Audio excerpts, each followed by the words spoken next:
नारायण नारायण नारायण। हरे कृष्णा कृष्णा कृष्णा हरे हरे, हरे राम राम राम हरे हरे। श्रीमद् कुंज बिहारिणे नमः। श्री बिहारी जी के चरणों में आप सभी के लिए मैं मंगल कामना करता हूँ। आज बिहारी जी के मंदिर में नंदोत्सव मनाया जाता है। वैसे मैं आपको थोड़ा सा बताता चलूँ कि बड़ी अजीब है इनकी महिमा, इनकी लीलाएं। सारे उत्सव विशेष जैसे साल में एक दिन ये झूले में बैठते हैं, केवल एक दिन के लिए। और वो जो झूला है, जिन लोगों ने दर्शन किए हैं तो उनको पता होगा, स्वर्ण का झूला है जो अरबों रुपए का है, लेकिन उसमें केवल एक दिन के लिए पधारते हैं। इनके चरणों के दर्शन एक दिन होते हैं साल में। ये बांसुरी साल में एक दिन ही धारण करते हैं। और इनकी जो मंगला है, मंगला का मतलब है कि जितने भी ये विग्रह होते हैं तो उनकी सुबह सबसे पहले जब ठाकुर जी को सो करके उठाते हैं, जैसे यहाँ पर राधा रमण जी हैं, तो जब वो सो करके उठते हैं तो उस समय मंगला आरती होती है और मंगला दर्शन होता है। तो अन्यत्र जो हैं वो सभी के हर रोज़ मंगला होती है, मंगला दर्शन होता है, लेकिन इनका साल में केवल एक दिन इनकी मंगला आरती होती है और मंगला दर्शन होता है। तो पता चलता है कि हाँ भाई, एक अपने आप में कितनी महिमा रखते हैं और इसमें कोई शक नहीं। देखिए, वैसे तो ये सारी बातें अपने अपने विश्वास पर ही टिकी हुई हैं, क्योंकि मैं हमेशा कहता हूँ कि विश्वासहीन मनुष्य को सर्वत्र अंधाकूप है। ध्यान देना, जिसके अंदर श्रद्धा विश्वास नहीं है उसके लिए तो महाराज एक अंधे की तरह, मतलब रास्ते में कहीं कुछ ढूंढ नहीं पाएगा, अंधा कुआं है। विश्वासहीन मनुष्य को सर्वत्र अंधाकूप है, विश्वास से मिलते हरि, विश्वास हरि का रूप है। परमात्मा को यदि पाना है तो इसके दो नेत्र हैं, ध्यान देना, एक श्रद्धा एक विश्वास। इन नेत्रों से ही शुरुआत आपकी यहीं से होती है। पहले मानो फिर जानो। यदि आप ये कहेंगे कि पहले हम जानेंगे फिर मानेंगे, तो ये काम आप कर नहीं पाओगे, क्योंकि अभी जानने की आपकी योग्यता नहीं है। जैसे बच्चा पहले मानता है, स्कूल में जाता है तो टीचर उसे बोलता है, बोले 2 और 2 4 होते हैं, वो मानता है। अब वो यदि ये कहे कि 4 नहीं हम 5 होते हैं या 4 ही क्यों होते हैं, तो अभी उसकी वो प्रज्ञा नहीं है। हाँ, जब उसकी वो प्रज्ञा हो जाएगी तो वो जानने भी लग जाएगा। लेकिन साधक ये ध्यान रखे कि पहले माने। जैसे, क्योंकि ये जो टीचर हैं, जो अध्यापक हैं, जो गुरु लोग हैं, जो महापुरुष हैं, जिन्होंने हमें ये परंपरागत ज्ञान दिया है, हमने भी पहले माना है और बाद में उस पर हमने अनुभव किया है, और अनुभव किया तो हमें पता भी चला। तो इसकी जो शुरुआत है वो श्रद्धा से होती है। इसलिए गीता में एक जगह एक श्लोक आया, अर्जुन से भगवान कृष्ण ने कहा, ध्यान देना, कि तद्विद्धि प्रणिपातेन परिप्रश्नेन सेवया उपदेक्षन्ति ते ज्ञानम ज्ञानिनस्तत्त्वदर्शिना। ध्यान देना, यदि उस तद्विद्धि, यदि उस परमात्मा को, नारायण को हम जानना चाहते हैं तो हमें इन नियमों का पालन करना चाहिए। कौन कौन से नियम? उसमें एक तो नियम आया प्रणिपात। हमारे अंदर नमस्कार आदि की भावना होनी चाहिए। ऐसा न हो कि हम जाएं और सीधे जाकर के किसी संत के पास अकड़ करके खड़े हो जाएं। देखो, जिसके अंदर अकड़ होती है, ध्यान देना, वो कभी भी ऊपर नहीं चढ़ सकता। ये चीज़ें आप स्वयं बैठ कर के विचार करना कि जब हम पहाड़ के ऊपर चढ़ते हैं, ध्यान देना, बैठ के इसको विचारना या कभी करके देखना। जब हम ऊपर चढ़ते हैं, चढ़ते समय हम थोड़ा सा अपना बैलेंस आगे को झुका के रखते हैं। ऐसा नहीं है कि सीधे चढ़ेंगे, और सीधे चढ़ेंगे तो गिर भी जाएंगे और नहीं तो थक तो जाएंगे ही जाएंगे। तो थोड़ा सा आप देखना, चढ़ते समय थोड़े से, बहुत लोगों को देखा है, को लकड़ी का सहारा लेके ऐसे चढ़ते हैं या वैसे भी आगे को झुक जाते हैं जब हम चढ़ते हैं।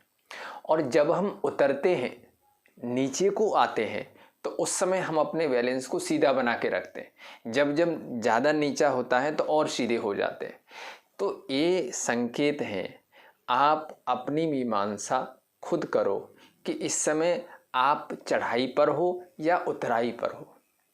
यदि आपके अंदर अकड़ है तो आप उतर रहे हो, चढ़ नहीं रहे हो। यदि आप झुके हुए हो तो आप चढ़ रहे हो, ऊंचाई पर जा रहे हो। इसलिए ध्यान दो इस बात पर कि जो व्यक्ति अकड़ रख करके इस मार्ग में कुछ पाना चाहता है तो उसे कुछ नहीं मिलेगा।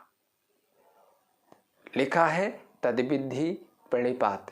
पहले तो हमारे अंदर हम संतों के पास कैसे बैठें, कैसे उनसे वार्तालाप करें, कैसे प्रश्न करें, ये चीज़ें में हमें आनी चाहिए। तद्विद्धि प्रणिपातेन परिप्रश्नेन सेवया। ये 3 चीज़ें एक साधारण जीव के अंदर होनी चाहिए। नमस्कार आदि करना, कुछ भी पूछना है तो उनको नमस्कार करना, ये गोविंद ने गीता में कहा। उसके बाद परिप्रश्न, प्रश्न करने का ढंग सही होना चाहिए। ऐसा ना हो, सुनो हमें बताओ परमात्मा क्या होता है। एक हमारे अंदर एक प्रक्रियाबद्ध ढंग से प्रश्न करना भी हर किसी को नहीं आता है। तो परिप्रश्न, सही ढंग से प्रश्न करें। और तीसरा सेवया, जिनसे हम ये अध्यात्म जगत में कुछ जानना चाहते हैं तो हमारे अंदर सेवा का भाव होना चाहिए। ध्यान देना, हमारे अंदर सेवा का भाव हो, यानी हम कुछ न कुछ उनकी सेवा करें। और ये बात तो निश्चित है, सभी संतों ने कही है कि जो साधक नया नया इस पथ पर आया है तो वो हम इससे ये उम्मीद रख लें कि 5 घंटे बैठ कर के ध्यान करेगा, ये तो नहीं कर पाएगा, लेकिन वो सेवा कर सकता है। तो जरूर कुछ न कुछ सेवा जरूर करनी चाहिए यदि हम ईश्वर को जानना चाहते हैं तो। ध्यान देना, तो 3 काम गोविंद ने बताए पहले। एक तो हमारे अंदर नमस्कार आदि की भावना होनी चाहिए। हम नमस्कार करने से हमारा अहंकार टूटता है। अहंकारी व्यक्ति झुकता नहीं है कहीं पर भी, वो हमेशा अकड़ के खड़ा रहता है। नमस्कार करने से अहंकार टूटता है। और कैसे प्रश्न करना चाहिए ये हमें ज्ञान होना चाहिए। और तीसरी बात, सेवा भाव से, सेवा करने से हमारा चित्त शुद्ध होता है। यानी चित्त में वो योग्यता आती है कि हम जब हमें कोई समझाए तो हम उसको समझ सकें, हम उसको धारण कर सकें। क्योंकि ज्ञान को धारण करने की एक जो शक्ति होती है, क्यों, बीज ऐसा नहीं है कि हम कहीं भी डाल देंगे तो वो अंकुरित हो जाएगा। ऐसे हर जगह बीज अंकुरित नहीं होता, ध्यान दो इस बात पर। बीज को अंकुरित करने के लिए, वैसे तो वो गेहूं का बीज साल भर आपके घर में बोरे में रखा रहा, उसमें अंकुर नहीं निकला। अंकुर कब निकलेगा? जब उसके योग्य वातावरण बनेगा। ध्यान देना, यदि आप बिल्कुल सूखी भूमि में जहाँ रेत है आप कभी वहाँ पर बीज डाल दो, वो भी अंकुरित नहीं होगा। और जहाँ बहुत ज़्यादा पानी भरा है वहाँ भी आप बीज डाल देंगे, वो भी अंकुरित नहीं होगा। अंकुरित होने के लिए भूमि एक खास अवस्था में जब होती है, इसलिए हमने ऐसा बचपन में देखा है कि जब हम खेत में बीज डालते थे तो एक उसमें पहले पानी भरते थे, पानी लगाते थे, और पानी लगाने के बाद में कुछ समय, कुछ दिनों तक हम प्रतीक्षा करते थे, और उसके बाद उसमें हल चलता था। तो उसमें कुछ नमी रहती है। यदि बिल्कुल सूख जाएगा खेत, दोबारा मान लो पानी भर दिया और फिर आपने सोचा कि 2 महीने बाद हम इसमें बीज बोएंगे, तो बीज अंकुरित नहीं होगा, वो बीज खराब हो जाएगा। और आपने आज पानी दिया और कल को उसमें बीज डाल दिया गेहूं का, तो वो भी अंकुरित नहीं होगा, वो सड़ जाएगा। तो उसमें एक नमी आती है, एक खास काल आता है। उस काल में जब किसान खेत में बीज डालता है तो उसमें अंकुर निकलता है। फिर तो ऐसे ही सेवा करने से हमारे हृदय में वो योग्यता आती है, हमारा हृदय उस योग्य बनता है कि जो ज्ञान महापुरुष हमें दे रहे हैं वो अंकुरित हो, वो पल्लवित हो, वो पुष्पित हो, उसमें से एक वृक्ष निकले, उसमें उसका फल मिले हमें कुछ। तो 3 चीज़ें ठाकुर जी ने पहले बताई। एक तो सेवा है, एक प्रश्न करने का ढंग सही, एक प्रणिपात, नमस्कार आदि पूर्वक। लेकिन ये तीनों होने पर भी ध्यान देना, यदि आपके मन में श्रद्धा नहीं है, गुरु वाक्य में श्रद्धा नहीं है, गुरु के प्रति श्रद्धा नहीं है, तो भी आप इस ज्ञान को हासिल नहीं कर पाएंगे। यदि ये ज्ञान आपको चाहिए तो आप भले ही सेवा करें, आप भले ही बहुत मीठे ढंग से बातें करें हैं, और आप बहुत अच्छी साष्टांग नमस्कार करें, क्योंकि देखो ये तीनों में नाटक हो सकता है। नाटकीय व्यक्ति भी साष्टांग नमस्कार कर लेगा, नाटकीय व्यक्ति भी महाराज बहुत अच्छे ढंग से बात कर लेगा। कई बार ऐसा देखा गया है ना, बाद में पता चलता है कि भाई वो तो इतने मीठे ढंग से, इतने अच्छे ढंग से बात बोल रहा था कि पता ही नहीं चल रहा था कि ये हमारे साथ ऐसा गलत व्यवहार भी कर सकता है। और नाटकीय व्यक्ति भी सेवा कर सकता है, लेकिन श्रद्धा ये अंदर का गुण है। श्रद्धा में नाटक नहीं चलेगा। श्रद्धा तो हमारे हृदय में, एक मन में, एक अंतःकरण में एक वो खास तत्व है, वो जिसके अंदर श्रद्धा बन जाएगी, जहाँ प्रेम हो जाएगा, ध्यान देना, वहाँ पर फिर नाटक नहीं होगा।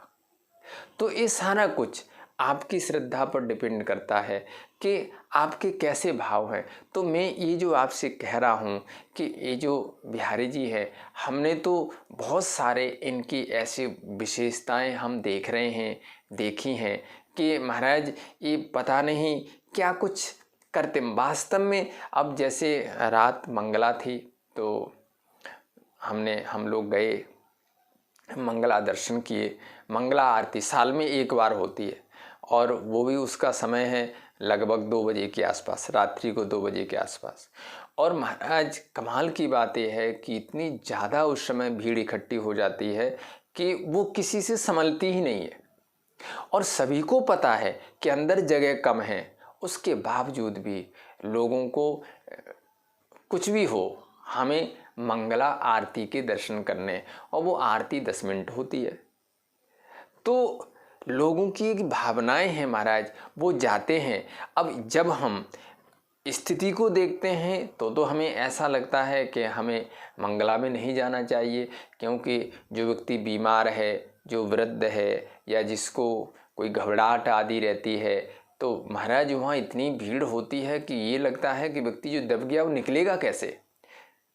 सारे गेट खोल दिए जाते हैं, और चूंकि सभी की इच्छा है कि हमें मंगला दर्शन करना है, और पीछे वाले अंदर आना चाहते हैं, उनको मंगला आरती देखनी है, और आगे वाले निकलना नहीं चाहते जब तक आरती पूरी नहीं हो जाती है। तो ये जो स्थिति बनती है, तो जब हम अपनी तरफ देखते हैं तो हमें ऐसा लगता है कि ये तो बहुत मुश्किल काम है, लेकिन हम अपनी तरफ देखते ही नहीं।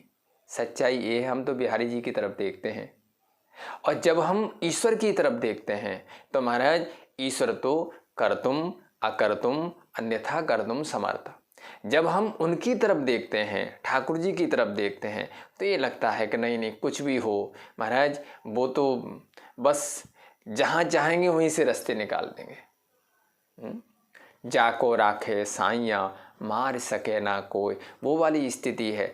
इसलिए हम देखते हैं कि ठाकुर जी की रात को हम लोगों ने पहले मंगला आरती के दर्शन किए, और उसके बाद देखिए ये सब उनकी कृपा से ही संभव है। और मैं आपको इसलिए भी ये बात बार बार सुना रहा हूँ कि मुझे ऐसा यकीन है कि यदि आप सचमुच में इनसे प्रेम करते हैं और फिर आप प्रार्थना करते हैं तो ये ज़रूर सुनेंगे। ऐसा हो नहीं सकता कि ये नहीं सुनेंगे। मुझे तो ऐसा नहीं लगता है। आपको लगता है तो आप अपनी मीमांसा करो, अपने बारे में विचार करो कि आखिर को हमारी सुनवाई क्यों नहीं हो रही है।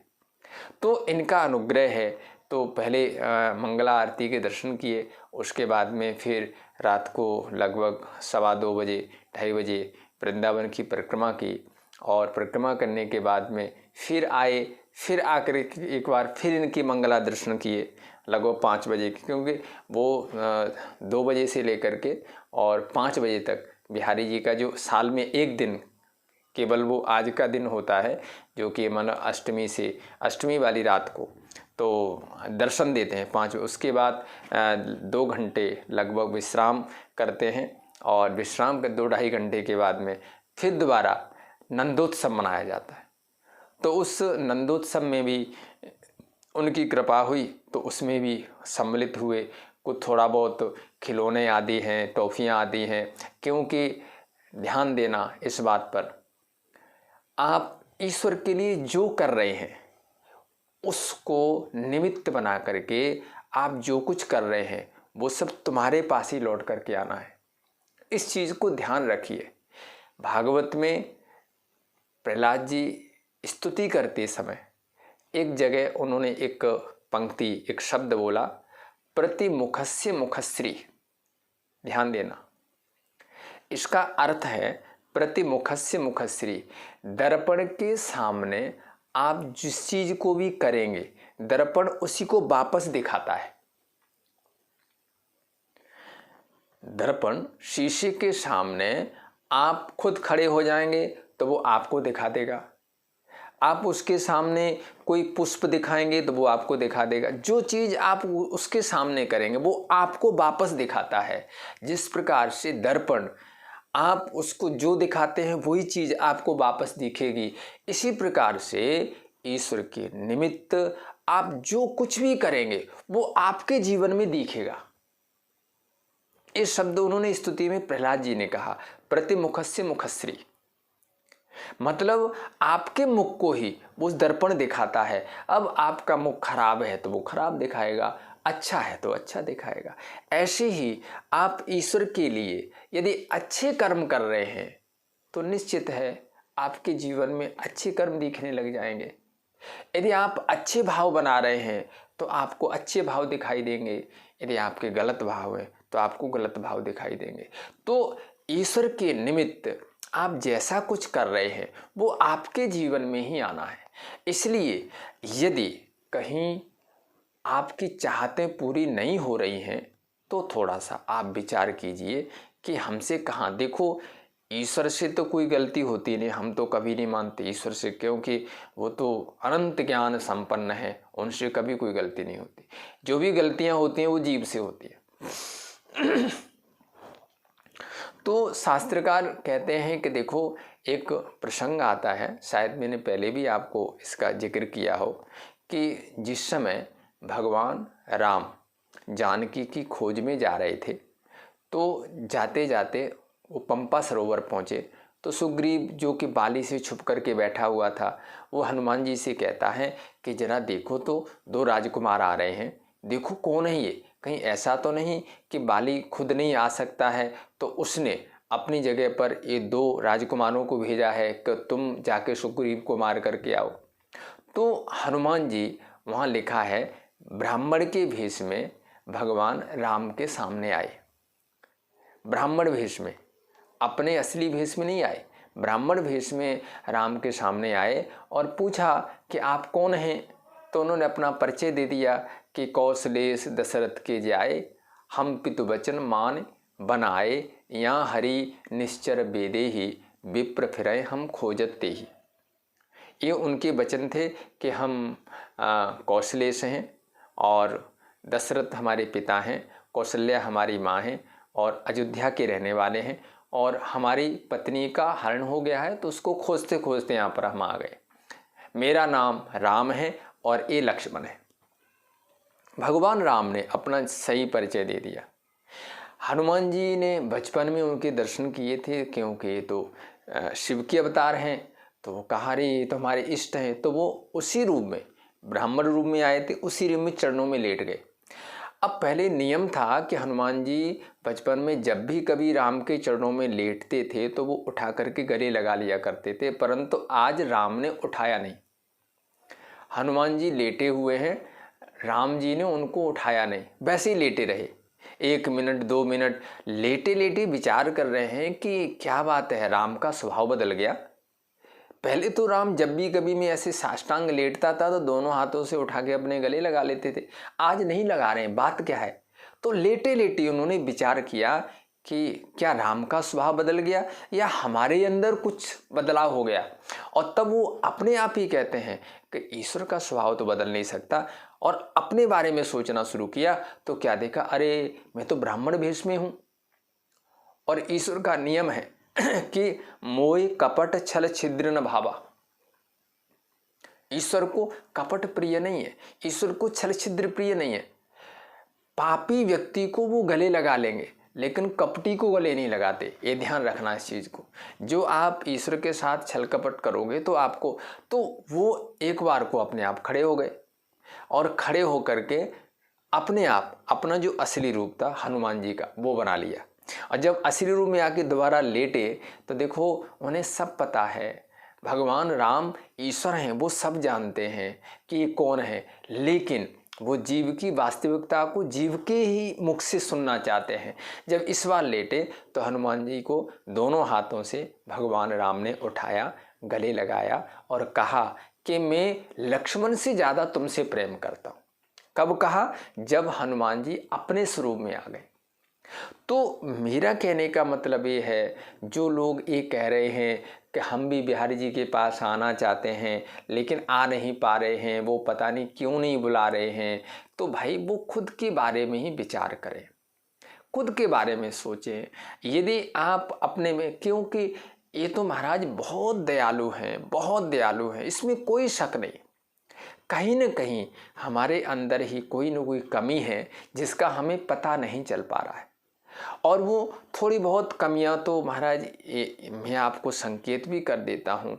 यदि कोई व्यक्ति दुनिया की निंदा या स्तुति में ज़्यादा रुचि रखता है, या तो किसी दुनिया की व्यक्ति की निंदा कर रहा है या दुनिया की व्यक्ति की स्तुति कर रहा है, तो महाराज वो ईश्वर के समीप नहीं पहुँच पाता। जगत में यदि आपका अन्यत्र कहीं लगाव है, ध्यान देना, लगाव होना बुरा नहीं है, लेकिन लगाव होने को, लगाव है अंदर से और बाहर से आप कह रहे हैं नहीं नहीं हमारा तो कहीं कोई लगाव नहीं है, ये जो अपने आप को हैं कुछ और दिखा रहे हैं, यदि ऐसी स्थिति है तो आपको ईश्वर कभी स्वीकार नहीं करेगा। क्योंकि ये तो निश्चित है, जगत की जितनी भी वस्तुएं हैं यदि वो ईश्वर से ज़्यादा महत्वपूर्ण है, आपने उनको ज़्यादा महत्व दे रखा है, तो तब तक आप ईश्वर के नहीं बन पाओगे। तो आप अपने बारे में खुद विचार करें, और निश्चित है कि जिस दिन आप अपनी मीमांसा करने लग जाएंगे कि हमारे को कैसा होना चाहिए, वैष्णव जनों से पूछिए और पूछ करके वैसे चलिए। कई बार किसी को पहनने से लगाव होता है, किसी को खाने से लगाव होता है। कोई व्यक्ति बस और तो कोई नहीं है, लेकिन उसको खास चीज़ें खाने में रुचि है, किसी को पहनने में रुचि है, तो यदि कोई भी आपके लगाव हैं तो यही एक तरह से ईश्वर की समीपता में पहुंचने में बाधा पैदा कर रहे हैं। इन पर आप विचार करो। और देखो, ये अभी की एक सच्ची घटना है जो मैं आपको बता रहा हूँ। एक माता है कोई यहाँ पर वृंदावन में, जो बिहारी जी के मंदिर के पास ही रहती हैं। वो तो राधा वल्लभ बिहारी जी के बीच में एक स्थान है, वहाँ पर कमरा लेके रह रही हैं। तो वो वृंदावन में बता रहे हैं 30-35 साल से यहीं पर रह रही हैं। अभी क्या हुआ कि वृद्ध शरीर है उनका, लगभग 75-80 के आसपास की उनकी उम्र है। और देखिए वो बहुत ही सौभाग्यशाली हैं। सौभाग्यशाली इसलिए हैं क्योंकि जयदयाल गोयनका जी और राधा बाबा, हनुमान प्रसाद पौधार जी, इनकी गोद में वो पली हैं, मतलब इनकी छत्र छाया में वो रही हैं। तो वो यहाँ पर 30-35 साल से यहाँ पर वो रह रही हैं।